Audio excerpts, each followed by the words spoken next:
like more to do with experience, but like Mhm. the difference between uptime and downtime, and like how to like balance between like basically like I struggle with like kind of gathering information as I'm playing and kind of reacting off that. I kind of autopilot a lot. I don't know, like a fix for that, or if it's Okay. just thinking about yeah, you know what I mean. Yeah, no, all right. Well, we'll watch a little and we can talk about it because I think like Okay. I think I saw Yeah. you put it in the intake form as well how you wanted to talk about this concept of like uptime and downtime, and I think Yes.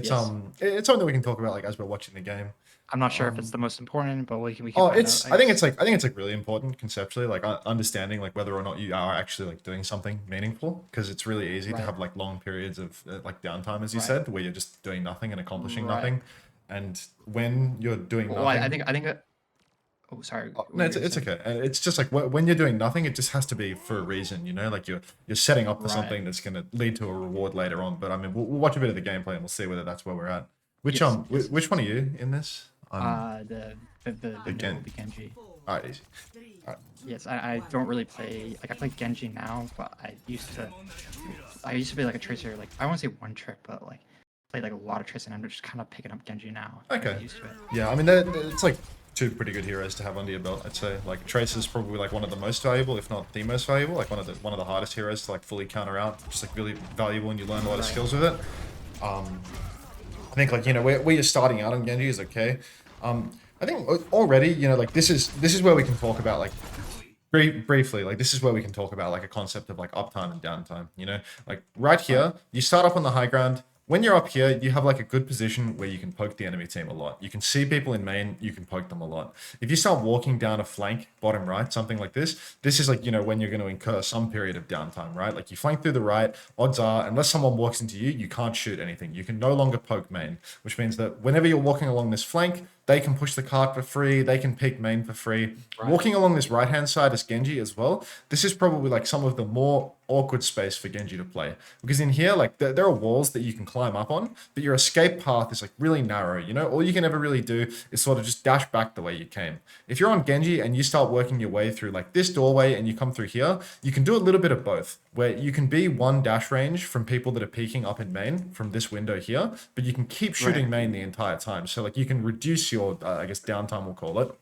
If you pick a pathway, that means that you can essentially do both at the same time. You can shoot main and you can get closer to their backline. So walking along this right-hand side here, I'm not saying that it's explicitly bad, but if you want to think about your gameplay in terms of uptime and downtime, there's more downtime incurred by coming along here because you lose the ability to shoot anyone that's in main the whole time.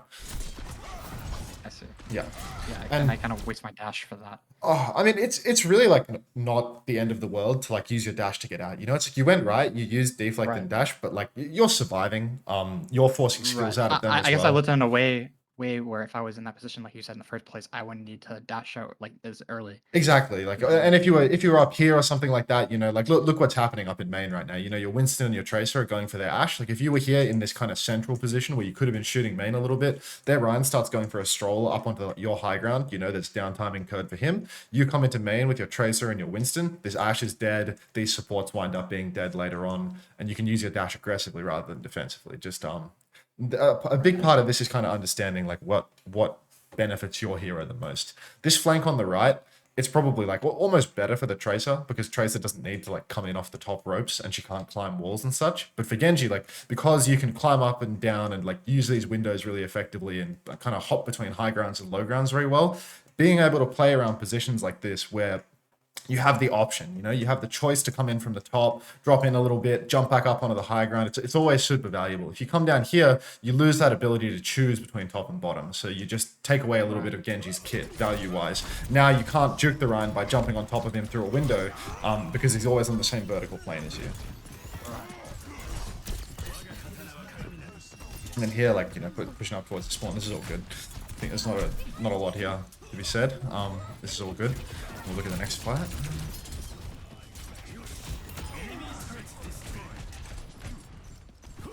Here, like your team. Oh, what were you gonna say? I don't really know what's happening. Yeah, here, like your team is fighting like just extremely deep, like towards their spawn. Oh, here I don't like I missed the wall climb. I think Yeah. didn't know I mean, where I was. this is just like a mechanical thing, to be honest. And like, you know, initially, like you're poking towards their spawn because like your Winston is getting pinned there and he's fighting really deep.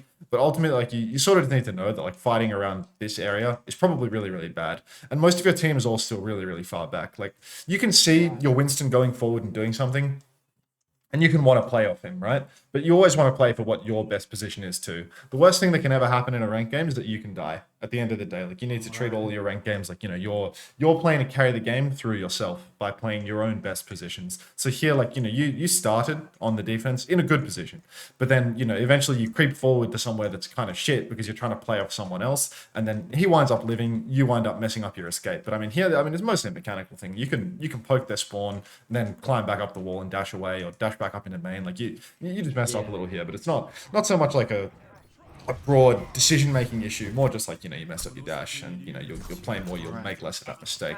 But I suppose the general thing is like, you know, you were only there because you saw your Winston doing that stuff forward, and you just got to remember your general mindset should always be like, you know, you want to play if your teammates in ranked, but at the same time, you know, you want to believe that you can do better than your teammates in ranked, and you need to play for your ability to carry the game rather than trying to enable someone else. Like on DPS, you're not enabling your Winston, you're carrying the game yourself. Okay. Yeah. Now, what's up? I don't know what I was gonna say. Information wise, like what would you say? Like, I guess we can get into that, but like the gather information on Genji, like what I'm looking for essentially. I guess just any low HP targets or any like what were my like green lights or cues to like you know push forward or like take a specific angle, like just like I guess the decision making is kind of what I struggle with on Genji. Okay. Well, I think, you know, you just always want to be in a position in this game, and again, this ties back into this kind of notion of like uptime. You just always want to be in a position where you can constantly be doing damage to something. I know that sounds like a little bit broad, right? But you know, you always want to be in a position like this is the whole concept of uptime, where it's like if you're standing in main on Genji and you look at their comp right now, if you're standing in main on Genji, then their Ryan is going to stand in main and put his shield up, and you're not going to do anything. So if you're playing Genji versus a comp like this, versus something where they don't have a Winston that can jump at you and duel you 1v1 really well, you just want to be leaning off to the sides, you know, off here to the left-hand side, creeping around the side, or over here where you were initially, or over on the right-hand side, where you can get an angle and you can poke targets that aren't the Ryan. It's always nice to shoot their tank, right? You know, if you get an angle beside their shield, if their Ryan is running up main, you can always shoot him in the face. But Genji is good at dueling these characters. You see the Torb, you see the Zen. These are the juiciest targets on their team for you to kill. Same with the Cassidy. I have no idea where the Cassidy is. I guess I don't have object point. There he is. But anyway, these are the characters that you want to duel, but you don't just need to constantly dash onto these characters and duel them. Ultimately, the way that you win in Overwatch is just by having high output, making it hard for them to walk places, and then if they walk into a place where you feel like you can actually confidently kill them, then you go for it. If they step up too far into an area that you're controlling, then you can get the kill. So like here, half of your team is already dead, right? Your Trace is dead. Someone's about to die. Someone's still back in spawn. There's not a lot going on. There's no like great opportunity for you to kill anything here. But coming up through here, poking their backline a little bit, and then creeping around through to main, poking their Ryan a bit while you just wait for your team to come back. And then once people are back, you can just essentially apply that same thing as what I said, where you can creep off either to the left or through the right and look for an opportunity to find one of these targets that you can duel well. Because Genji doesn't want to duel a Ryan. You know, you get close to...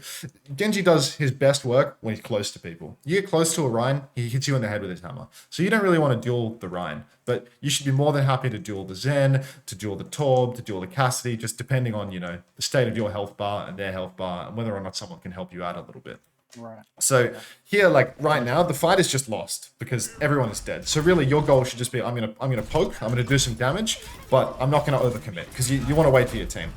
Here, like you're trying to swing quite wide over here. If you play over on this side, take the mini, play your life, preserve your skills, this is a good thing because what you're doing is you're making two angles. Like you see here, you're going to be on the left, your team is going to be over on the right. The enemy team has to make a decision at that point. They want to force you out, your team can shoot them in the back. So coming over to this side is really, really good. You just have to be cautious about doing this when there's only 3 members of your team alive right now. This is something that if you did it in the neutral, 5 versus 5, you'd probably get away with it a lot better and you'd get more value because, you know, then you'd have your Ana and your Tracer also shooting people in the back.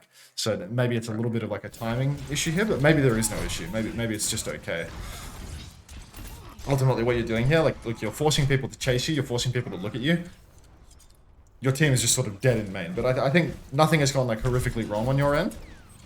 It's just your team didn't touch the card for the entire first point. The biggest mistake ultimately wound up being like, I mean, your biggest mistake ultimately wound up being the fact that like, you know, when you push towards their spawn, like the card was like all the way over here and you died in their spawn. So then you die, you get traded. By the time you're back, nobody's blocked card for the entire point. It was just, I don't know, it's a ranked game. Sometimes you don't get a good contest off. But I think the way you played it overall, really not terrible. You know, you leaned over to another side, someone chased you, you didn't die. Really, I'm not going to say you can't ask for much more, but you did your general job. The part that you messed up is when you died in their spawn. So that's probably, you know, the costly mistake for the first point. Here, I think it always feels good. It always feels good to deflect Orion's fire strike. It's like big and it feels like you're doing a lot, but a lot of the time you're actually doing nothing. Like you see there, like their Ryan is dueling you up top and you deflect his fire strike, which you probably could have just dodged.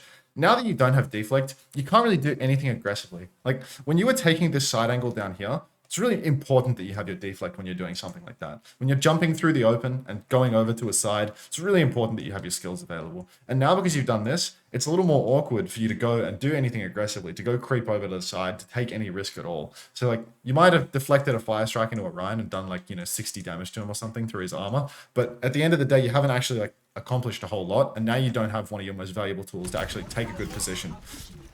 So now you have a few seconds where you don't really want to peek because you don't have deflect. You have to play a little more conservatively. But here, again, this is a situation like we're on second point now, and same principle as what's happening on first point, where it's like if you're standing in main and just poking up through here, you're probably going to do the least. You're probably going to be the least effective because again, their Ryan can put up his shield and he's just going to block a lot of what you do. But Genji, again, like you can creep over to the side on the left, you can come over here and you can start getting a good angle to left click all of these players that are in main, or, you know, in a different universe, you can be up here where your tracer was, and look, you get that same position where you can, when you're top right, and look at how much you can see over their Ryan shield and around their Ryan shield. But if you're just stuck playing very front to back up in main, you're not going to be terribly effective because you might feel like you've got high uptime, but like if you're just shooting a tank and you're just shooting a shield, that isn't valuable damage. The only way that this is valuable is if the tank is dying, and this is a Ryan with full shield, so the odds of him dying are like relatively low. So here in this turn, like just if you're playing front to back, you're probably going to be quite ineffective on Genji. You really need to look to get over to the side to take a side angle. And here, I mean, I think this is good, right? Like your team is in main, you're over on the right. It's the same thing as what was happening on the first choke, where like you lean over to a different side, people chase you. Some people on your team can trade out. You just need to be ready to get away. So here, like you can start by leaning towards the mini so that you can keep yourself alive with the mini for a little bit, and then you can always dash back into here or dash back into main and use your deflect like that. I'm a little curious as to whether you're going to make it out of this situation alive. Oh, looks like you will. So that's all good. I think this was like well played, because here at least some pressure has been applied and they've had to push into two different angles. Now this turn, like finally we can get into like some ult game stuff. There's a nano blade available for you, but there's also a trank for them. So like you probably shouldn't be ballistic about wanting to go for the nano blade here. If you want to try and what happens.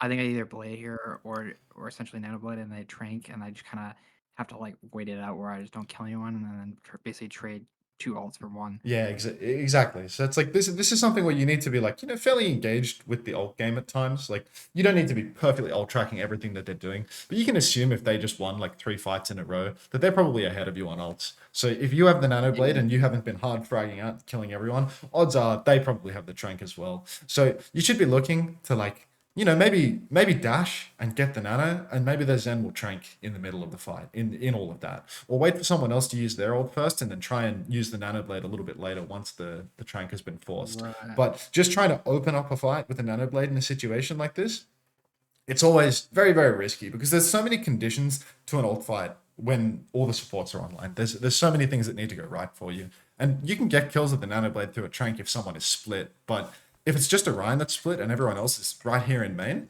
you're not going to kill the Ryan with your nanoblade either. So it's really, yeah, there it is. Here, like, you get the nano like that, and straight away you want to try and like force it and make it work. But I reckon odds are, you know, they're probably going to trank this. Here, there was like a world where maybe it could work for you. You know, this guy's really, really far forward. If you spotted him, maybe you could, maybe you could catch him out. But I mean, overall, this entire scene is just like, don't let someone nanoing you force you or force your hand, especially in a scene where you know that they have Trank. If you know that they have Trank and they nano you, just start fighting the Rhine, or just look for the closest target and start right-clicking them and dash on them. Because if you have the nano, you're not immortal, but you're very, very tanky, I suppose. So you can go and you can fight the Rhine and force something out of them, or you can fight the Cass and force something out of him, and you can maybe kill him, or you can maybe force their Trank, and then the old fight just keeps on progressing. But instead, you just go for like the maximum risk option, which is, you know, saying a little prayer and hoping that they don't Trank. Apparently, it worked out in a decent way though. You know, and I actually hit an anti. And then here, where you're leaning is good at the start. Like you're over here on the side. The mini's down here for those who want to know. But yeah, leaning over here is not bad. Winding up behind them, also not the worst thing in the world. I think I ran away because the Moira was chasing me. Yeah, like the Moira's on your case, so it's really awkward. One thing that I haven't really touched on is that like going over to the side is always really valuable for you, but at the same time, if you go super wide versus this comp, like it's actually like quite difficult to duel a Moira 1v1. Like a Moira can kill you like really, really easily. So like when I was saying to you that like, you know, you should go over to the side here. Well, that was the question I was gonna ask. Is like, let's say I do go over the side. Let's say I do lengthen. Like, I guess I'm kind of not scared, but just don't know how it's gonna play out, or don't know what I should do in the conditions where they try to like kill me, whatever. I think the way that it works is that, I mean, the game is very, very dynamic. I mean, we can talk about it like in this first point setting just briefly, where say you come over to the side and the Moira sees you and comes and she wants to fight you. If the Moira comes and fights you and you duel her a little bit and you take the mini and you press X and you get healed a little bit, if she starts to win that duel, you can always dash back to the next piece of cover. So like say you were fighting over here and you were poking them on the side, Moira came over to you, you can dash back to the next piece of cover, you'll be safe here, you can take another mini, etc. Wait, hang on 2 seconds. No worries. Do you have your window open? Yeah, I'm very hot. Oh, fan. It isn't me. No, it's on. Alexa, turn off Sean's light. Don't leave that window open, Timmy. I won't. Maybe pull the chain. Maybe Alexa, turn off Sean's light. Sorry, Sean's light isn't responding. My light isn't working. Okay. All right, I'm back. Okay. So sorry, what were you saying? So essentially, if you're over here on the side and the Moira and someone else comes to fight you and comes to force you back, if you hold this space for a while and you press X and you heal yourself a little bit with a pack and then you dash back if you're going to die and you don't die, the reality is that even if you don't get a kill over on this side, what you've done is you've forced a couple of their players to run over to the side out of the fight. And if you're one player doing this on the side and they have one or two people chasing you, you're helping something else happen in main. If people are shooting at you, they're not shooting at the rest of your team. So if you make the enemy team look somewhere other than up mid, you're accomplishing something in a way all the time. Because if they have to deal with something on the side, as long as you don't go to the side and just die, even if you're not killing someone, you're dragging people away from the central fight. You're dragging people away from whatever the rest of your team is doing. So even if you don't explicitly get a kill, even if someone comes to mark you, for sure, you are doing something. Obviously, you're on DPS and you want to kill the whole enemy team. Like the ideal scenario is that you've actually killed everyone. But dragging people away from the central fight, dragging people off to the side, forcing them to duel you, forcing them to deal with you is a form of carrying in itself. It's just important that you can balance that with not dying. And with the Moira specifically, like if you come somewhere like here where you've got 1, 2 packs and then you've got another pack here, it can be important if you know that the enemy team has a hero that can duel you very effectively, that, you know, you're like spamming X essentially. Like you go over to this side flank where you know that you're going to need a little bit of support to maintain it. Press X so that then you keep getting healing so that you can hold on to that space and you don't just get forced out by one person looking at you for half a second. So get a little bit of a pocket and then you can hold that space. And, you know, a lot of these positions, like for instance down here, you can be healed from, you know, your Ana can be top, your Ana can be back of main. You can be healed super easily if you understand the angles. If you understand that standing here towards the mini, you get heals from all of main. And then you can line aside everyone through here as well, using all of this cover. So if you play the side well, you will do well. But a problem with a position like this, and obviously you were running away from the Moira, so like there's a reason for it. But a problem with getting stuck in a position like this is you lose the ability to be pocketed out anymore. And now, like if you've committed your dash to wind up down here, you've taken the mini, you're very much in a position where you're probably just going to die to that hero that can duel you because you can no longer receive any help and you can no longer get back to your team. Your only option is to essentially just run away, to just keep running away, because if you try and push in towards these players, you're just going to be stuck in the middle of everyone. You know, there's going to be a Moira behind you, there's going to be 3 people in front of you, and nobody can heal you. So really, like, all you can do in a scene like this is just keep on trying to play your life. Because if you start trying to secure a kill at this point, you're going to be in massive trouble, I'd say. Yeah. Okay, that makes sense. Okay. I don't know what happens here, but Oh, it looks like you are just going to continue to play your life, which is good. Like, you heard the Moira and you ran away. And now you're getting passively healed and you took a perk. So I think, actually, like, very good. Like, the way that you played this situation, genuinely very good. All right, moving on. Here, where you wind up as well, like, if your team swings forward, you can start to receive healing from main again. You can get that double angle healing. And your position is good here because you can duel the Torb a little bit. If someone starts getting close to you, you know, like maybe you can go for a bit more right clicking. Left click is always good, right? If you're like mid-range plus. But ultimately, like, spamming right clicks, like, you get like consistent damage that way. And once you're in this range, you can, I think it's probably like right click range where you can get the Torb like half HP and then you can get the kill. I guess you're sniping for their Zen. I didn't even realize you were sniping for their Zen, to be honest, but this has actually worked out. General play here was really good, and it is just about understanding whether or not you can be supported on these flanks. But I mean, it feels like you did understand that because you ran away from the Moira and you played life and won. And now the position that you're creeping into as well, this is really, really good for this area. This is a great spot for you to poke. Again, you poke from main, you're not going to do a whole lot. You poke from down here, they have to turn around for you. You catch people that are caught out in the open straight. The only, I suppose, negative about this thing is you killed their Zen. You made a 5 versus 4 scenario a while ago.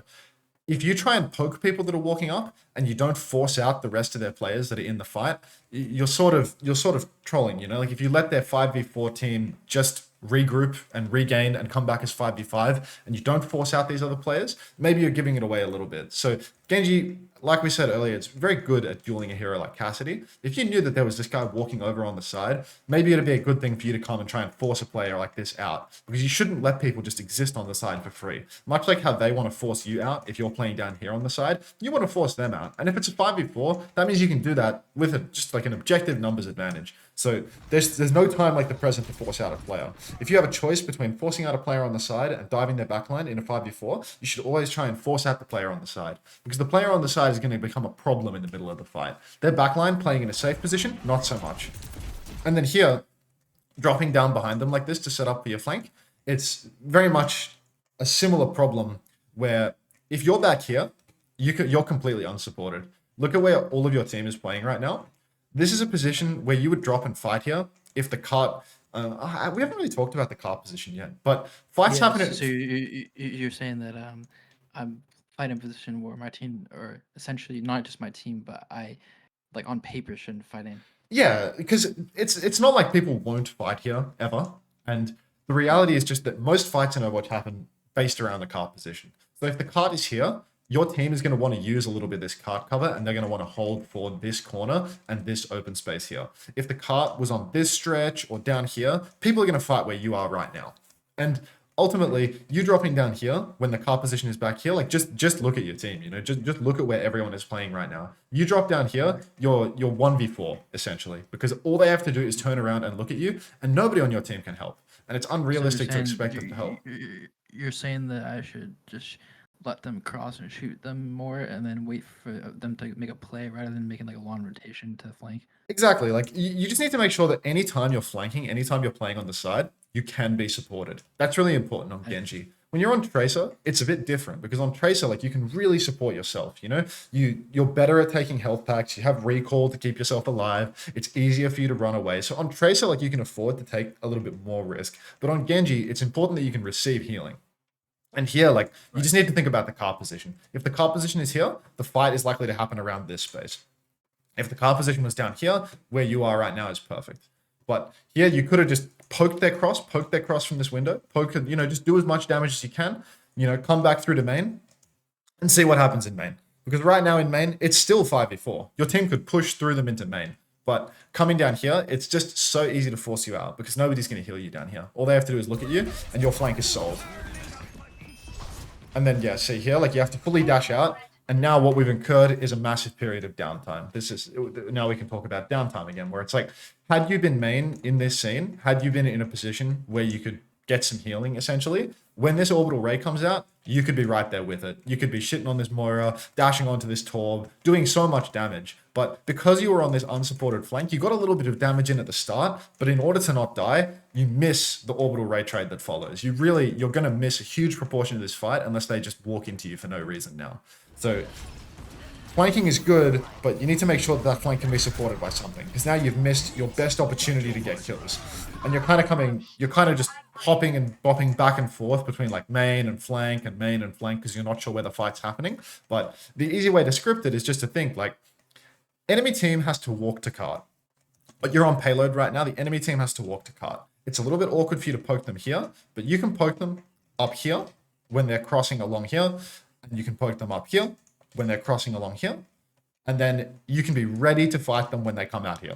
And ready to fight them just means that, oh, there's probably no great flank angle for me right here. If I come down here, I can't be healed, so I can play main and I can pull them in a little more. But you want to poke them on every rotation towards the cart, and then set up for a good engagement when they're actually reaching the cart. Sometimes this is a little different if your team is all set up forward, you know, like you've got a Winston and they're trying to dive them out here for some reason, but you would know that if people were saying it. Otherwise, you just need to play for poking them as they're on the way to the cart and then getting a good angle to fight when they're actually reaching it. Right. Because yeah, this fight, you've won it, but you didn't really do much in this fight. Like you have to rotate to the side and then back to your main and then back to the side again. And you missed all the important moments in the fight, really. Right. Okay, that makes sense. Yeah. And again, like you're going to incur lots of downtime if you don't understand where the fights are going to happen. And the fights are going to happen around the card. So understanding when you're poking versus when you're really setting up for a kill, that's important. Here, over on the side, this is good. Dashing out, that's fine as well. Like you're just poking their rotation. Here you can maintain top. Maybe somewhere in this, you know, when you dash back here, maybe you'll press an X, you know, because if you press X and then something like, you know, one of your supports peeled over to here, then you could play here for a really long time. You could kind of hold them here.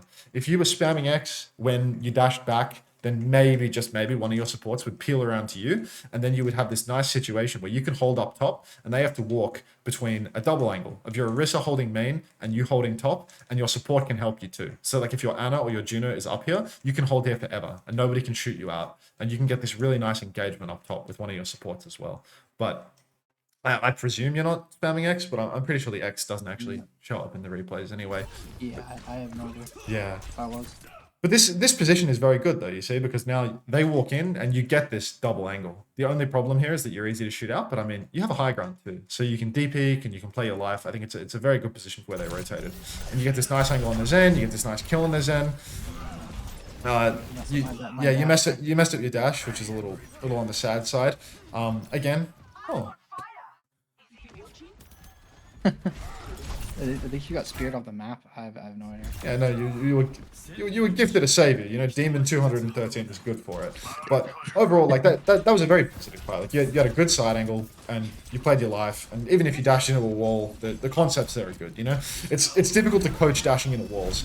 Here, you see a Mei, you should be a little bit cautious, right? Like inside this room right now, the only reason you didn't die is because their main missed their wall. Like, it's really important that you're not greedy when it comes to pushing towards their spawn. Like right here, you coming all the way down here, this is too much. In my opinion, this is too much. I think I was trying to distract for my soldier or something. Oh yeah, your soldier is in their spawn, so maybe this isn't too much at the end of the day. Your soldier is making some sort of a play, so maybe it's a little bit reasonable. You know, maybe you help him get the Moira kill. You just need to be really careful about pushing into like small rooms like this. You know, you come into a small room like this and you're versus a Mei, which they've been on for all of, you know, like 20 seconds. You get walled in here, you're just insta-dead, right? Like there's no escaping anymore. There's no more dashing out. And I mean, the same thing happened to an extent on first point where it's like, you know, you saw your monkey doing something aggressive. You tried to play off him. And then you were the person that died for it. You're the person that becomes the fool. Here, you're not the fool because they may miss their wall, but really, really dangerous. You know, really dangerous to come down here. Ultimately, if your soldier's dicking around towards their spawn and he doesn't kill their Moira, he can always just sprint off into the abyss, you know? He can just run away and hide behind them and make something happen later on in the fight. And apparently my fingers are really thick, so I just hit the skip button. But yeah, just be very, very careful about trying too hard to play off your ranked teammates and then putting yourself in risky positions as a result. Because you had like a very, very good starting position and you've incurred like a huge amount of risk for pretty low reward.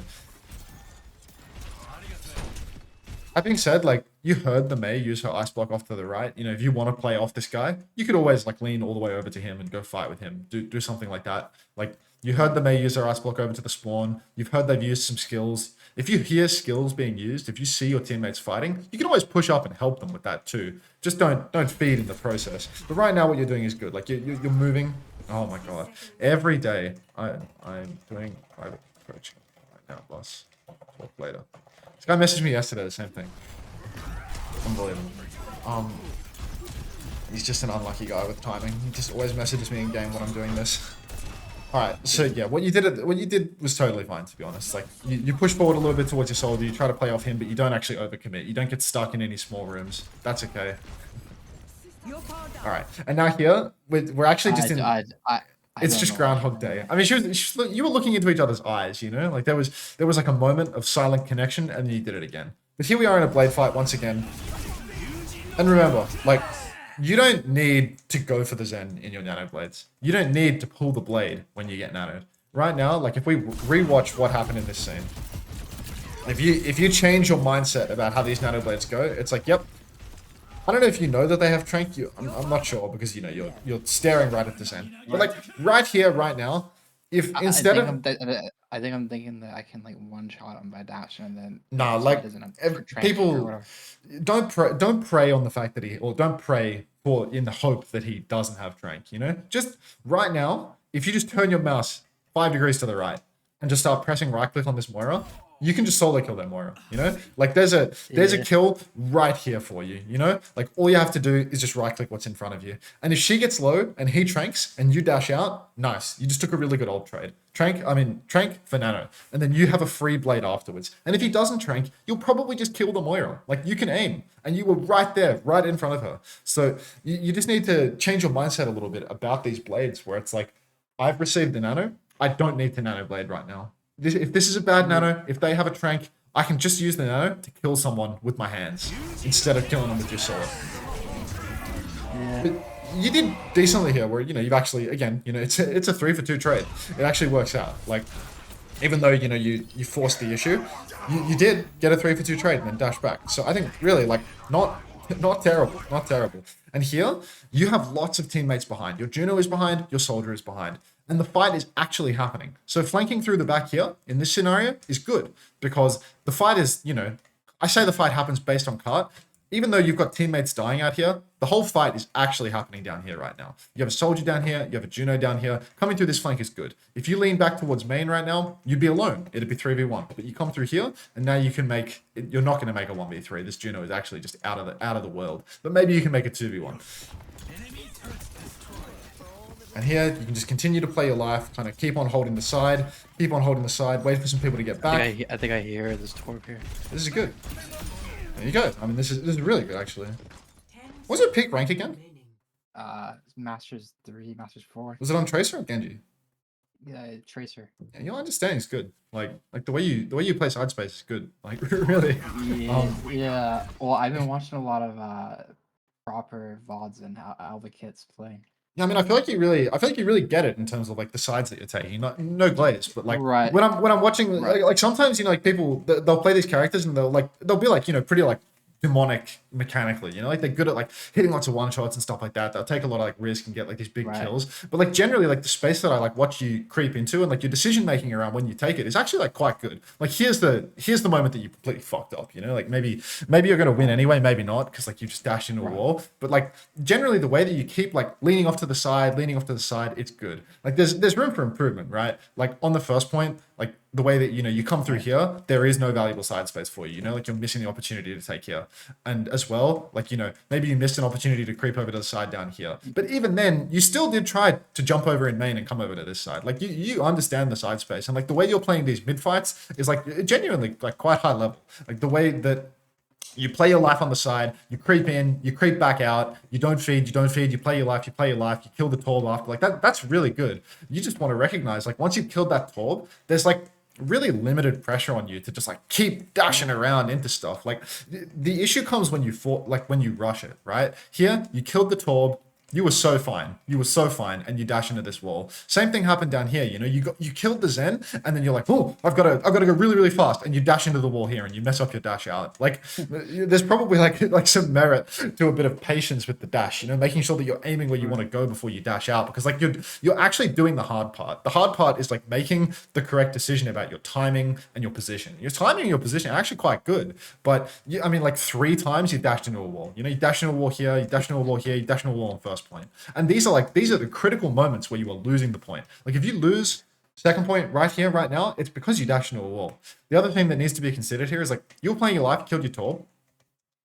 You got to touch card as well. Somebody has to touch card in Yeah. this scenario. So it's like I think I don't actually know what I was trying to do here. Maybe put it probably on. just trying to run away, and like maybe you will succeed in running away. You know, maybe it's just gonna be okay.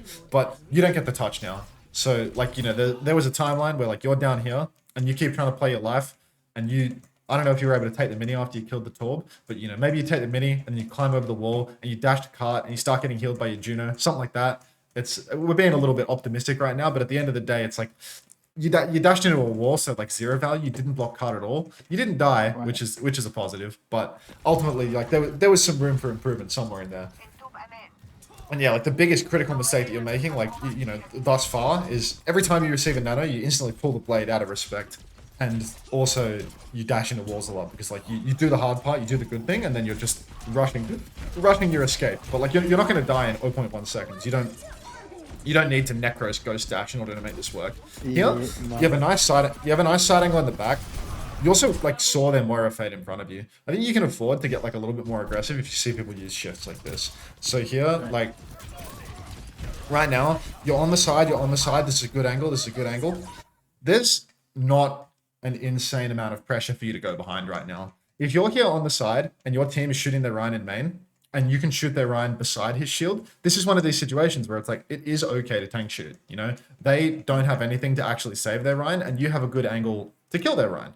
If their Ryan has to push past you and he's getting double angled, there was so much that you could do from this position right here. Because like, if you think about this position right here, you can actually satisfy like every condition of what makes a flank good. You can receive healing from your team. You can do max damage to someone who can't block you. Like, I guess if this guy's blocking in the corner, then if this guy's sitting in the corner blocking with his shield up, then you can't do damage to him, but then he's going to die because he's going to get his shield broken 5v1 and he's going to be stuck in a corner. But here, like, you can receive heals, you can break the turret that's on the wall, which is really annoying for your team. Yeah, and you can kill. I think here I tried to. Did the hard way of trying to do too much. Yeah, but Very much. ultimately it's not the end of the world. But now I think we just saw the Moira use fade. I don't see anything, but I think I heard it. Yeah, all right. I think I've played enough Overwatch that I can. Yeah, that must be it. So the Moira use fade in front of you, and it's like you see something like this. You can get really aggressive on her, you know? Like you can get all the way into her and start like close range right clicking and go for a dash kill or whatever. But ultimately, again, the way you've played this has not been too dumb, you know? Like just the thing about this flank is like, look, you know, you came here in the back and this Ryan got out because you stopped shooting him in the side.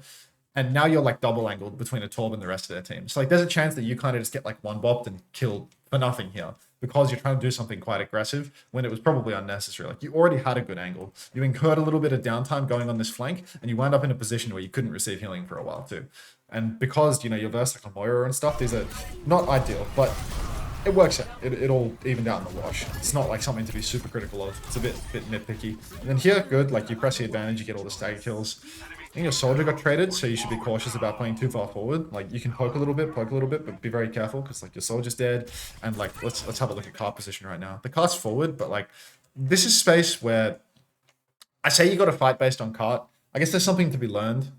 It's hard for me to like tell you what all of these positions are, but there are certain areas that are like, I guess you'd call them free push zones, where it's just really unlikely that a team is going to hold the cart in that position, you know? Like, it's much more likely that a team is going to hold the cart here than hold the cart here.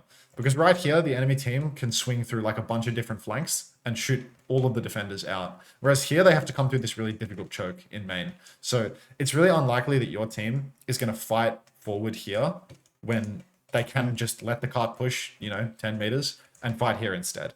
So here, like, you can poke forward, but this is a free push zone. I think here I was trying to just, you know, Yeah.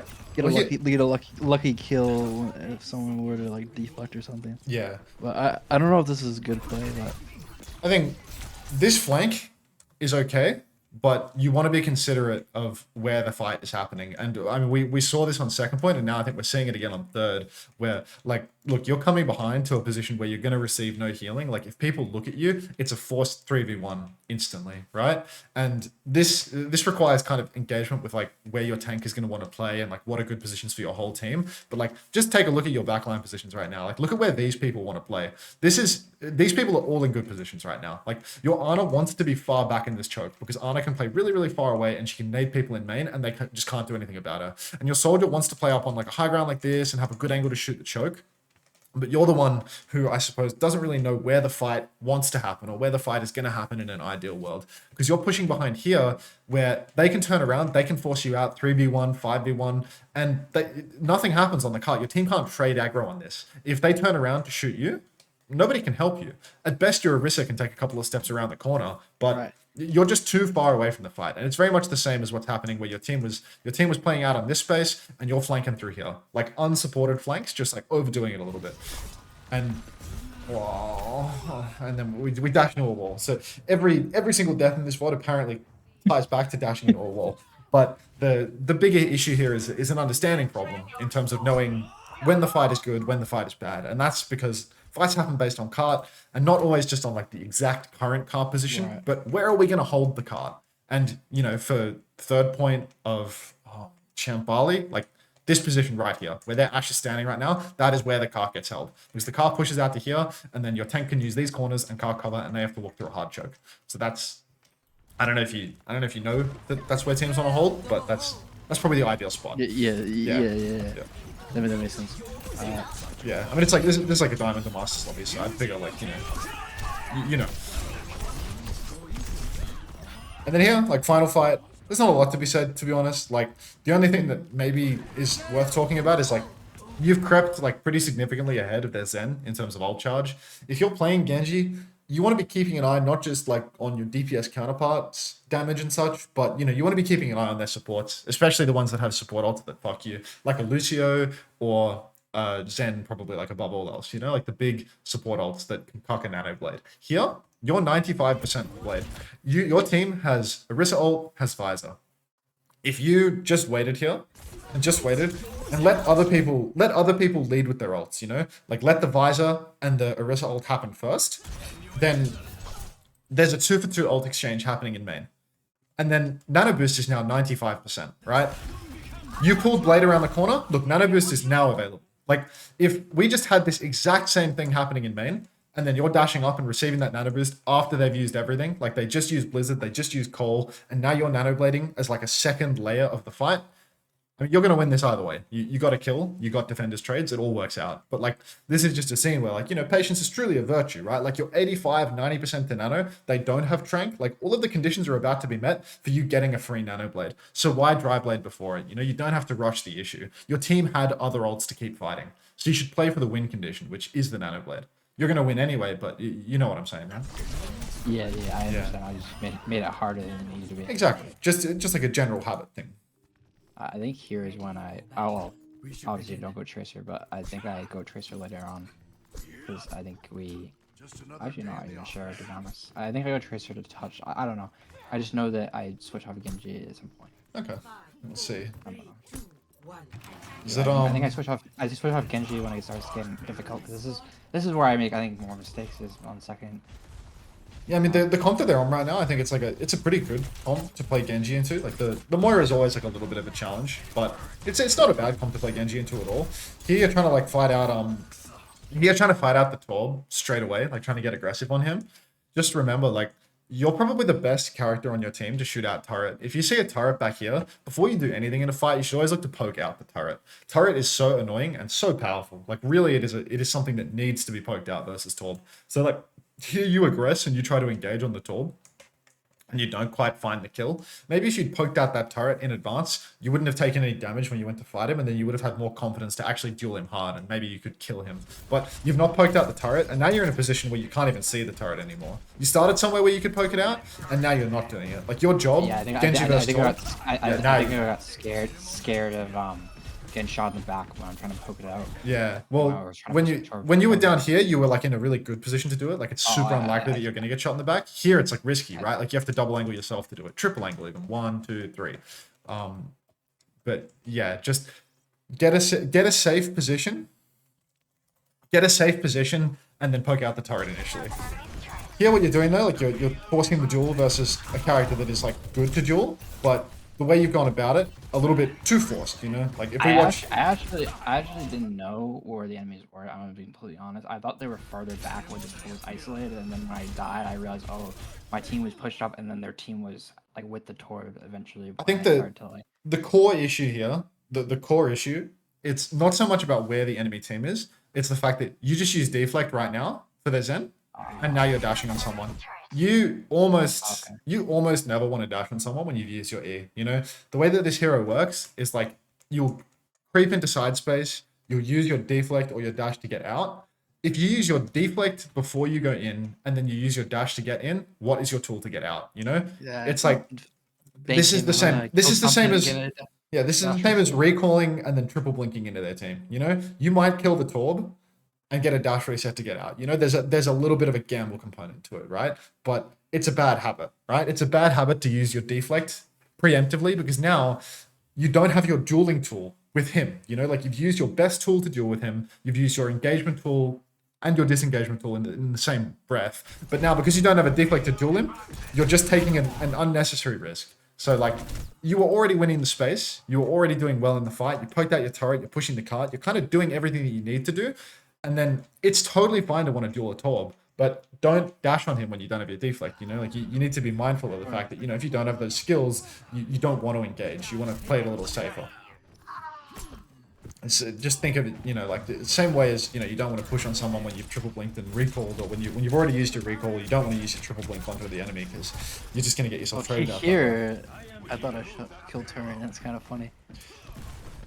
Here, you're gonna get shot in the back. Dumb. This is kind of dumb. I'm gonna be honest. Yeah. So here it's like you have a job, but poking out turret is like it's all about finding a safe angle to do it. There's almost always going to be a safe angle to do it, where you can either jiggle peek the turret to break it, Right. or you can. I think to be honest, I was gambling on, like, you know, climbing up, shooting the turret at the same time, deflecting into them and doing damage and killing the torp at the same time. But I think if I just took, you know, shot turret to begin with, it'd be a little easier. Yeah, it's just like a patience stepwise thing. Very much like when you were down here, there was just an easy way you could do it. You know, you could just jiggle peek the turret, throw a couple shurikens across the map, turret's broken. Same thing down here. You can just come down here, jiggle peek the turret, break it, and then go next. Then play for your next step. But like, if you're coming into this room and swinging out wide to try and break it, if you're coming right up here face to face with it to try and break it, you're just exposing yourself to getting double angled, triple angled all the time. Like you don't want to do that. Your job is to break the turret, but the reason it's your job to break the turret is because your left click doesn't have any fall off. So you can break it from a safe position.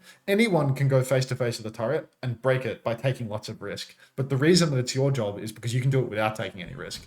So do the risk-free approach. I'll take the risk-free approach.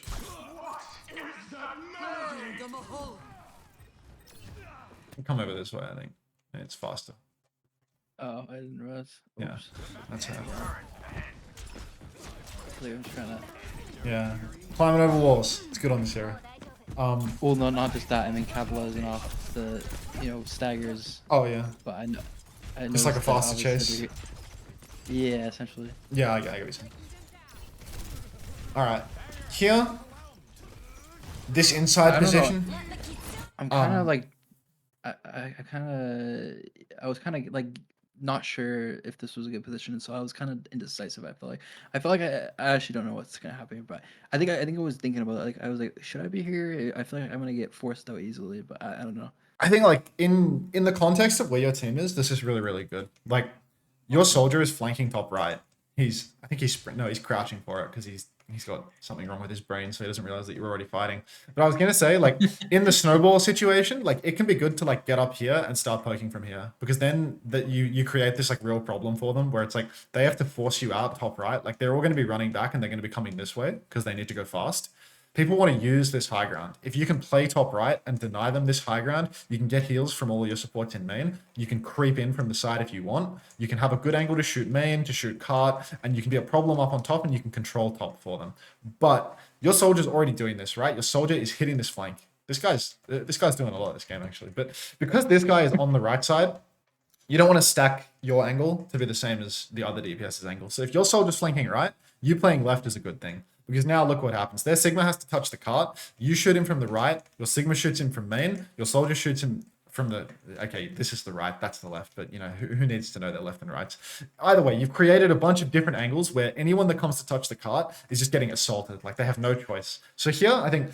This isn't strong space for Genji. You can't climb away. You can't do a whole lot. But it's a good position because your soldier is on the right, so you can be on the left, and now the whole map is covered. So you have really good coverage. It's really hard for their Sigma to touch. And look, you literally win because of it instantly. You know, we don't even need to watch the remainder of the fight to understand that you've won because of these positions. Because look, their Sigma tried to walk up. He got rocked. He was getting shit on. Nobody wants to walk into the triple angle. Your soldier's not even there. Your soldier missed the fight. But it worked out okay.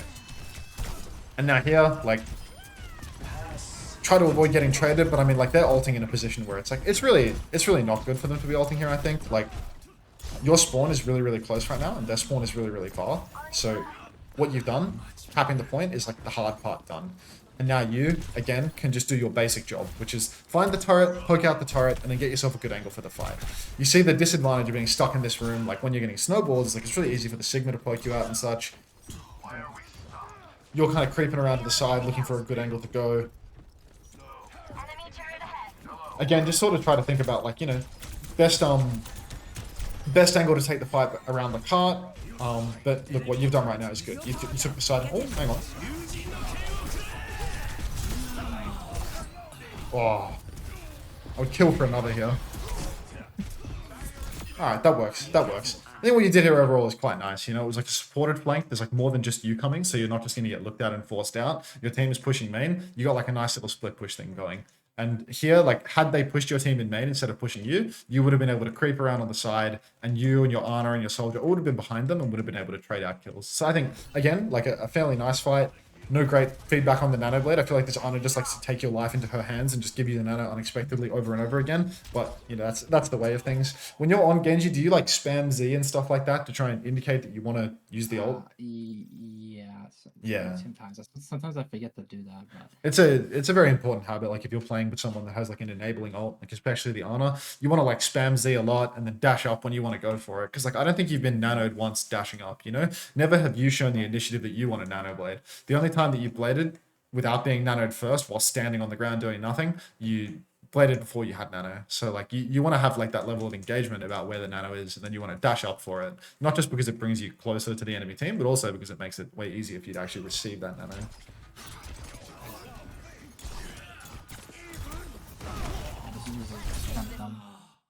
And then let's watch this again. This is a blip. Okay, so right here, poke them a little bit towards their spawn. Don't go over the wall, because you've gone over the wall. You're gonna waste your skills. I think to be honest, I think I kind of fell without realizing, and then for some reason I didn't think about climbing back up. Yeah. Team, and I thought I did the flank. I don't know. Yeah, because the way this ultimately works, it's honestly like the same feedback as what we've had a few times over now, where it's like it's just really important that you're fighting based on where the card is and where the fight's gonna happen.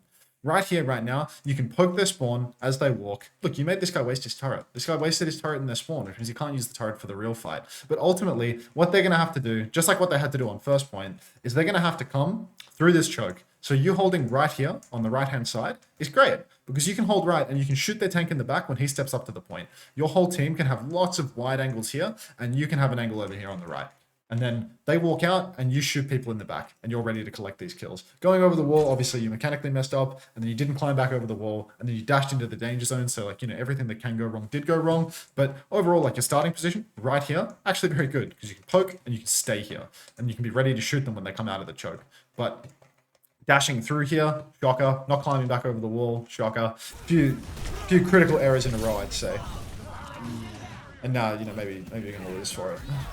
Maybe not. Go Tracer now. My soldier's the goat. That guy's carrying.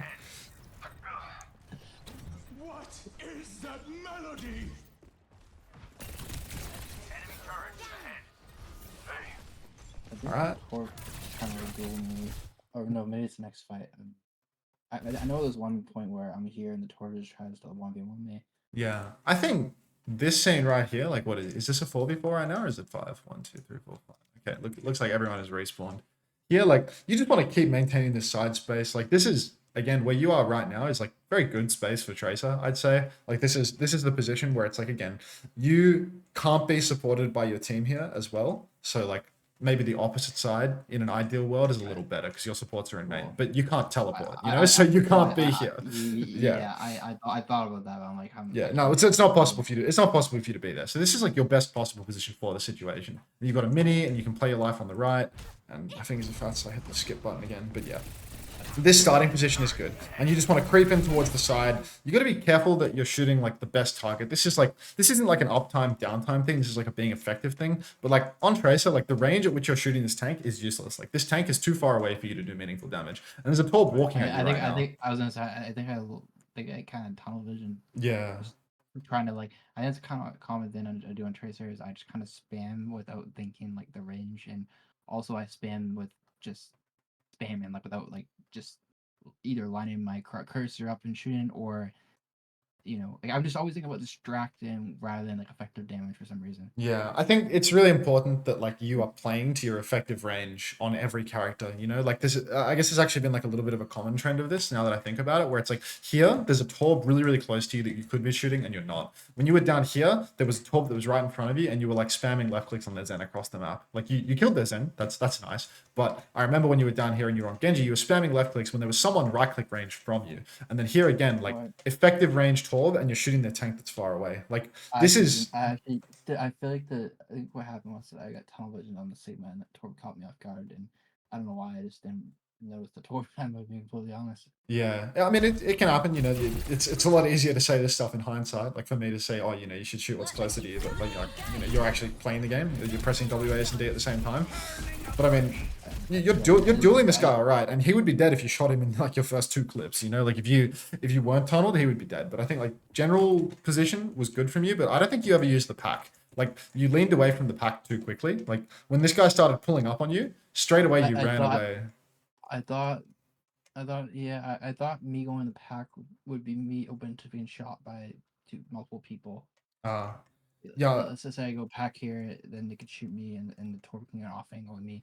I thought the safest option was to blink to that cover, but I guess that makes sense. Yeah, I think like if you still had like 3 blinks and recall, I'm pretty sure. Like when you were over here, like you had like pretty much all of your condition. So like if you have like full skill, like you have blinks and recall still, like you should be able to like take pack and then blink away again. Like you can commit a blink for the pack and then another to get off it. Like you have like a decent stature here as well. Like it's hard for them to get like multiple angles on you here because you have some cover. But here, like, there's multiple ways you could have like won this duel and like won the engagement, just by like, making sure that you're actually like always using the pack in the duel. Like the packs are so outrageously important when you're playing Tracer and playing off to the side.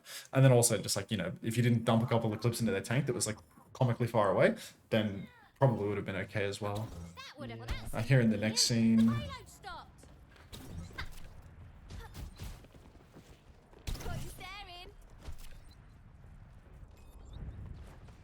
Yeah, I don't really know where I was thinking about going to the flank, but I thought it'd be too long of a flank because my team's not there yet.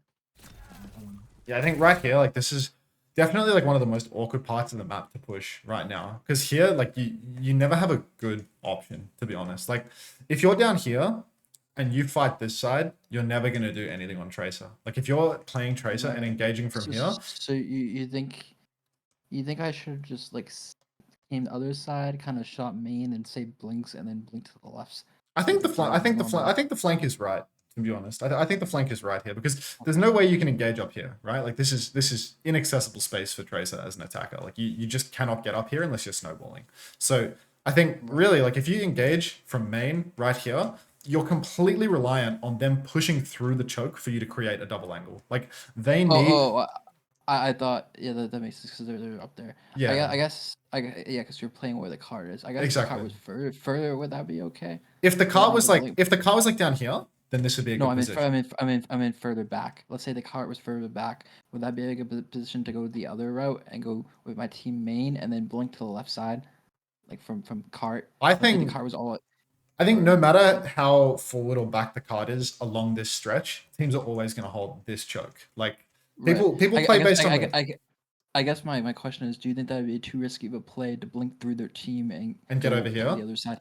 Yeah. I think it's generally really hard to do like setup blinks like that. I think if you try to blink over to this side and they have like literally anyone that can fight you, your play just winds up being a little bit too unsupported, if that makes sense. Like you need your blinks to duel people and to not instantly die. And if you have to commit 2, maybe even 3 blinks to get over here, then it becomes so easy for their Sojin to shoot you out. You know, she has Orb, she has a Torb turret that's supporting her right now. If you have to commit all your blinks just to get into this general area, where are the blinks that you need to use to win your duel and to get kills and to actually hold on to the Right. space? So here, like, you would probably just have to duel around this side and peel their Torb away and maybe duel their Torb. And the reality is that, again, like, if their Torb comes over here to match you and you play well and you're using the packs and you're keeping yourself healthy and their supports have to turn and help their Torb as well, you might not kill the Torb, but you're creating a 1 versus 2 on the flank. And if you're creating a 1 versus 2 on the flank, if this guy does die, fantastic. If this guy doesn't die, you've made a 1v2 and your team can push through main. And then your team gets to fight 4 versus 3 in main while you're buying time on the flank. It's just a numbers game. And you're pretty good at not, randomly dying in the first second of the duel from the looks of things. So overall, like, you just need to think, like, where's the best space that I can go where I don't have to use all of my blinks to get there? Because if you had to blink 2 blinks, 3 blinks over here, it's just too hard. It's just too difficult because then you don't have the blinks to actually take the fight. And here, bottom right, you start there, you creep into the flank. I'd say this is good. I actually heard the Torb there, I didn't hear the Torb there. I assumed he would go for me for some reason. Yeah. Uh, I don't know if I'm a believer in you pressing X. I feel like you came here, you took the pack, but then you start leaning main. Just because you've been marked on the flank doesn't mean that you shouldn't use the flank. Because now you're in main, Right. and it's like, what are you going to do to get a good angle, right? Like, you're stacked with your team. A Tracer stacked with their team is worthless. Like here, you could come down here, you could take the pack, or you could thought take the about Mega, and then you uptime could... uptime in the sense of, like, let's say I get shot out, the time it takes me to get set back up again, my team might be losing the fight. But I guess they lose the fight anyways because I'm with the team. Yeah, I mean, think about it this way, right? Like, if the Torb is marking you along here, the Torb is completely out of the game, Like, it's a pure 1 versus 1. Like, you're creating a 4 versus 4. So, if you're coming here, you might be with your team, but, like, truly, what are you doing? You know what I mean? Like, what does a Tracer accomplish in main? Like, it's so hard to play Tracer stacked with your team. You get hit by a bunch of random spam and you lose your turn anyway, and you never do, like, effective damage. You never get off to the side. You never peel people away. You're trying to break the turret, which is actually a good thing.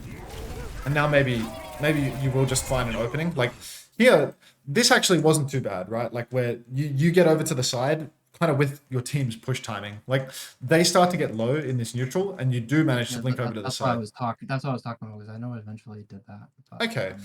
Well, I think being able to do this, like in the middle of the fight, is definitely a good thing. Like if you have the opportunity to get over here, like right now, this is objectively a good situation. Like this is for sure good because their Sojin got low and poked out pre-fight, and then she slid away at the same time that you took it.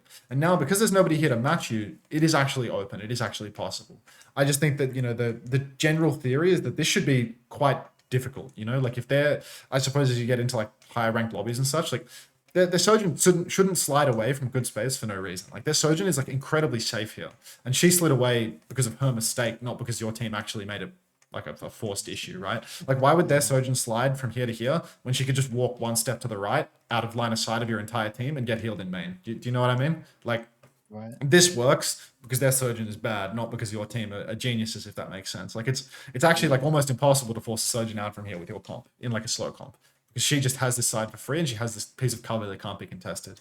If you want to force a Sojin out from here, play Genji and climb up this wall. Like genuinely, like when you were on Genji before and you want to force a Sojin out from the left, you play Genji, come up here and you can get her. But right here, like their Sojin slid away, you took the side as a result. But you were in a pretty like ineffective position at the beginning, so yeah. Now though, you're in a very good position because you're on the side, you have lots of cover. Yeah. I think you're rushing it a little bit. Like there was a Torbolt in main. Your team is not pushing through the Torbolt in main. I don't know if you clocked it when you went, but you got to the side, you had a mini to keep you healthy, that you can literally just stand here and wait. Just stand here and wait and stand here and wait. Recover your blinks because you use your blinks to get over here, and then creep in on the side when your team steps up, and then you can be really effective. But here your timing is pretty bad. And now like you're on the side and you're doing like lots of ineffective damage, so now they're gonna come and mark you. It's quite important that you are in effective range when you're shooting on Tracer for the most part. Because if you go over to the side and you don't have like a bunch of blinks and you don't have your recall and you start doing mid-range damage, all you're really accomplishing is making sure that everyone looks at you and starts trying to deal with you faster. You want to be in effective range when you're doing your damage on this hero. Because your long-range chip damage is bordering on worthless. And then here, because you keep like you keep rushing the issue, you're never conserving your blinks to get back into a good situation. Again, you're stuck in main. There's nobody over here. Blink to here for sure. But you need to preserve your blinks to do that, you know? Once you have a perk, you can take the pack to get a blink back, and that's actually really useful, but you don't even have your level 1 perk yet. But yeah, here, now you're over on the side, you have good space again, you're using the cover well, like you're using the pillar on your left. You're doing your best from a theory standpoint. The execution is just a little lacking. But you could have been like a million times more effective in this scene if you had just been a bit more patient on the side, watched your team's timing a little more, and then crept in on that timing. If people come to force you out, there's a pack for you to duel on. If people don't come to force you out, you regen till you have like 2 blinks and you walk in on the side with your team's timing and you actually do like really effective damage. But just standing here and poking a tank in main and poking a Torb in main when you're too far away, like here to here, useless. Here to here, super useful. When you were on the pillar, that looked good. When you were back here shooting, it looked bad. Now here, it's still very winnable scene. Sojin comes to fight you though and you don't have anything, so... I don't really hear her. Yeah. I mean, you played your life. You didn't feed. Last chance.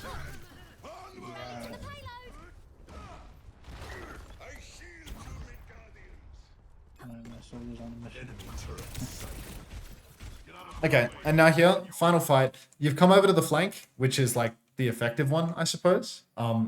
Again, like if your soldier is on the right, maybe you want to consider trying to use the left side. And because there is nobody playing here, maybe it is a little bit more possible than I was describing for you to take it, you know? Like, it feels like you were getting over here for free a lot. And if their team is going to give you a side like this, maybe you should just take it, you know? I was being critical and saying that, like, you shouldn't do this because it's going to be really easy for people to force you out. But I guess we're not in a top 500 scrim lobby right now, you know? There's open space on the map. If there's open space on the map, take it. It might cost you a couple of blinks, but, like, you get a perk that gives you blinks back when you take a health pack.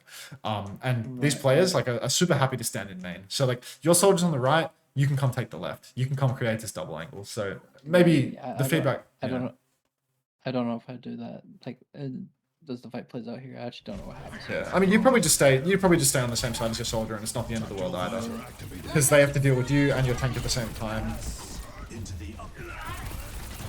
Oh. My Ryan kind of feeds here. Yeah, I was making that sound because I saw this guy pin in and just kill himself, and it's like, oh, this is sad. You choked the kill on the Zen a little bit too. But I think, like, you know, your general starting approach to the fight wasn't too shabby. It was just like, you know, by the time you're here and your soldier's here at the same timing, there's not a lot that you can do to like make it work. And the ult situation for this fight is really, really hard because they have like huge ult that will completely destroy your comp. Like Visor is going to get completely counted out by Trank or Flux. Their Flux is going to like cook you. Like the Kitsune rush is really hard. There was still like a chance to clutch it here, but like it's mostly, you know, there's like 2 avenues for clutching it here, which is like, you know, if you realize that your soldier was coming on the flank earlier, maybe you were on this side and you're a little bit more effective earlier on in the fight. And then later, like, you know, mechanically speaking, like you just try to kill on the Zen. Like maybe you kill the Zen and maybe the fight, like as it breaks down, it goes a little better. But, you know, you're Ryan literally I think I I got tired because like I just kind of like threw it because I'm like, oh, my Ryan died. And it's kind of game is done situation. Yeah. Anyways, I was gonna ask, is it bad to look at scrims implied to ranked? Probably not, right? What do you mean? When I say scrims, like OBS soldier and looking at like pro players and play like my characters, probably or not really. Do you mean like if you're gonna watch like match povs and try to apply it to your gameplay? Is that what you mean? Yeah. Like watching proper. Like I think that's like the best way possible to like learn how to play the game. Like because I thought it would be too like situation where I wouldn't understand why they're doing it because maybe they're calling it something in the screen. No, I think like there are calls about why things are being done, and maybe you're not going to understand some of it. You know, like you're going to see pro teams fight forward heaps and stuff like that. You know, like you're gonna see pro teams in a coordinated fashion fighting here or doing lots of stuff that you're like literally never gonna see in your ranked games because it requires like Well, really high level team play. I meant in a way where they play super safe because they know that their team can capitalize off it. I guess technically, if you go high ranked, like GM champ lobby, I guess that's the same thing. But like, I feel like in a rank you can get away with more, and maybe me watching scrims, like or POVs, I might take that into consideration too much, and then I may No, miss opportunities. I don't think not it's really. right. I think like No. maybe when you watch these like pro scrims and stuff like that, you're not gonna see these moments where there's like really free open space on the map for you to take. Like, for example, if you were watching a proper VOD, you would never see this moment where you're playing main and you blink over here and their Sojourn is just not there for no reason. Because Proper is playing against Flora, and Flora is always going to be here in this situation, if that makes sense. You know, like you're not going to see the exact moments that you see in your ranked games. But just because you don't see some of the moments that you see in your ranked games, like Proper's never playing it safe, you know? Stalker's never playing it safe. They're all just playing well. Like, if the space is there, they will always take it. And, like, when I watch you play Genji, I think, like, shit, this is really good, you know? Like, you really take the correct position an overwhelming percentage of the time. And, like, if that is a product of you watching pro VODs and thinking, like, this is a good thing, like, you are definitely taking more positives than negatives from those VODs. Like, 100% I would recommend continue watching them. I think it's, like, valuable.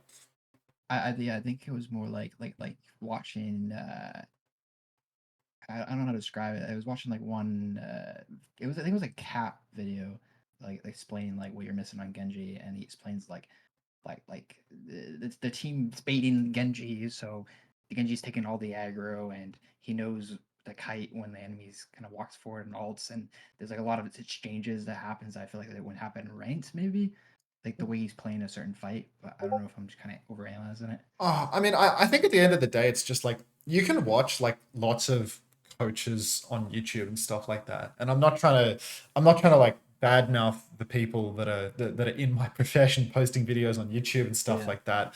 But I do think that like it can be a little bit difficult to kind of cut through the noise of like people are providing analysis about what's happening in the game in this pro match and this and that and the other. And it's like half of the time the people that are saying this stuff in their YouTube videos, they don't have a fucking clue what they're talking about anyway. Like they're just saying words. Like, Cap. You know Cap, right? Yeah, of course I know Cap. I don't watch his videos personally, and like he might be talking about a concept of like Genji push pull and going on a flank and deflecting, and people are looking at him and his team's he was more pushing. talking about like vision aggro, like in sense of well, like you know that there's a cast there, so you're playing like always to assess can this cast kill me, and that's why Genji never ever dies, and that's why there's always long fights in Genji because he plays like patiently and he knows when he's in danger and when he's not in danger type thing. And, yeah, I don't know, maybe it's just. I think vision aggro is like a little bit of a meme, you know, like it's the enemy team like knowing that you're there and needing to deal with you. It's like they're kind of two different things, right? Like think about that scene on First Point again, where it's like if you're down here, like if they know that you're there, they actually have to like force you out, you know? They actually have to like have someone come around to the side and leave the fight in main to force you out on the side. Like that is sure, you can call that vision aggro because you're not getting a kill and there's like some aggro being drawn, but it's like it's not just that they're looking at you, right? It's like they have to move to you and they have to leave the fight in main to deal with you and stuff like that. But ultimately, like all of these kind of concepts of like how Genji plays stylistically, how Genji is so good at holding a side and then people come to duel him and he can hold on to that side with his deflect and he can keep wasting your time. Like even though these are like concepts that can be applied all the way through to like a very, very high level, and they can be very, very complicated, you don't need to engage so much in the fact that it's like Proper's doing this in this match versus whatever, you know? It's like I watch your play in stuff like this and I think like, wow, like you are taking good positions. Like you understand how to play your life on the side, and you don't need to think too much about like you know like a concept that you heard in a coaching video or like you know something that a coach on YouTube was talking about. You just need to think like, can I kill someone from here? Can I survive from here? Do I need to be dealt with from here? You know, like this whole notion of like uptime and downtime and whatnot, we kind of stopped touching on it towards the end. But ultimately, like when I watch your gameplay, you have fairly high uptime. You're on the side and you're shooting your gun a lot, and you look bothered when you're not on the side shooting your gun. I guess it doesn't feel like that because I feel like I always have to be like close to them and like maybe it's just a map too, like just close to them, like falling on walls, following them, right clicking them, dashing through them, deflecting and getting like a massive deflect like that. That's kind of why I feel is uptime, but I guess in the sense of this, I guess I'm having a high uptime. Yeah, I'd say that your uptime is really high. And like, if I was to condense your problems into, I suppose big three, like your alt game stuff is like very lacking. Like when you were on Genji, it feels like there's no engagement in the big picture of the alt game at all. Like every single alt that you used in the entire map was, respectfully, was bad in the sense that it's like every time you got nanoed, you shouldn't have pulled the blade because they had a trank. So you should have just tried to fight when you got the nano. The one Yeah, I time guess that I you have a- had a free nano blade, you pulled the blade before it. So like you need to engage more with the bigger picture of that. And then the more important thing than that though is understanding where the fight is going to take place. Understanding how the objective position relates to where the point is, because that's really where you lost this map. Like I watched this Shambali, and that is where you lost this map. You poke towards their spawn when the card is in the corner, and you died on first point. On second point, you walk over this wall, and you fall, and you mess up, and you die, and then you don't get a good snowball as a result of it. But again, like the card position was all the way back here, so there's no way you want to be fighting down here. You want to be poking safely, and then getting ready to fight here. And the same thing, like second point, pushing through the corner, you have a chance to come here in your main. Like there's just again and again and again. Another time you're flanking down here. You're flanking down here when the cart was out here and the fight's going to happen outside. There's so many situations in this VOD alone where it feels like you don't understand where the fight is going to take place or where the fight should take place. It happened again on third point, right? Like where the cart was like the fight's gonna happen here, and you pushed around the back towards their spawn. And like all of these moments again and again and again, if you cut down on those, like your fundamentals, which are by far the hardest thing to do, like your natural play of creeping into sides and stuff is really, really good. So if you have a little bit more engagement with like where's the fight going to take place, I feel like you'll win significantly more games, because like you're doing all of the hard parts and then you're just like you're kind of throwing the easy bit. But if you start engaging with that concept more, I think that you'll stop throwing the easy bit. Maybe the other thing is that when you're on Genji, you should slow down a little bit in terms of like you get a kill, you get put into a situation, and you kind of like panic dash into walls a lot. I think that's a difficult problem to feedback necessarily, other than to say, like you can afford to slow down by half a second and aim your dash before you press shift, because like you go for the flashy dashes. Yeah, that's true. I feel like too, as a concept of maybe, do you think I play my health bar too much and don't dash out like early enough? Too? I don't think I don't think that it's an issue of you not dashing out early enough. I think by far it's an issue of you rushing the dash. Like you're scared to die and you dash into a wall because you're trying to go too fast with it. Like you're not living on 5 HP. And when you hit the wall, like if you're dashing around a corner, like you can be 5 HP when it happens, right? Because you're around a corner. So if you aim the dash well, you can afford to lose another 20, 30 health. And as a result, you didn't dash into a wall and die, right? The dash being good is much more important than the dash coming out quickly. If the dash comes out quickly and you hit a wall, you may as well not have dashed. So it's really important that you don't mess up the dash. And that happens like very consistently because you get scared and you just flail your mouse and press shift. Take your time. Yeah, I think I'm expecting like to me to like know where I can dash to, like expecting me to like have eyes in the back of my head, and I'm like, oh, I know I'm gonna dash to, and I just kind of shoot, and then just go for the dash just without even thinking. Well, maybe you see that maybe you see that in the proper VODs a lot, because these guys are just like they're just machines, they do all of that stuff ridiculously quickly. Their decision making is superhuman, but you are but a mere mortals that like take half a second to aim your dash before you press shift. Okay, all right. Yeah. Sorry, I didn't mean to hold you up. No, you're good. You're good. Like I mean, if I was like aggressively clock watching, I would have stopped it. It's all good. Like get your money's worth, mate. It's fine. Sorry, we only got through the one code. Like usually, sometimes I get through two, but like you're quite engaged, so like it's impossible for me to get through two and actually answer your questions. So yeah. Yeah, that's fine. That's fine. Okay. Well, hopefully this felt like fairly useful for you. I mean, hopefully you don't feel like you've been robbed blind. And yeah, I'll